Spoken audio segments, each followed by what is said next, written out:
Welcome back to another technical deep dive here in the debug zone. Today we're tackling a big question and breaking it down with insights from other users.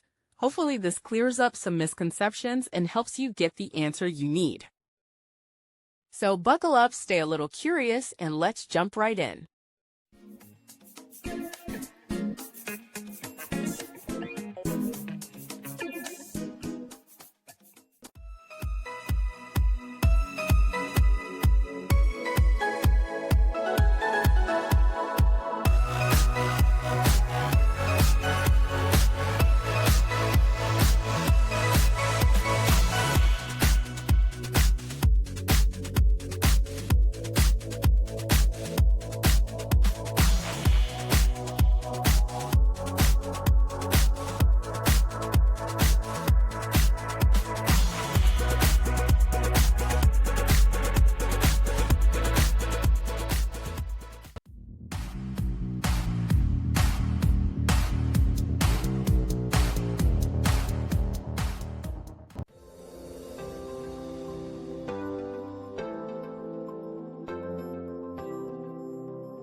And that's a wrap.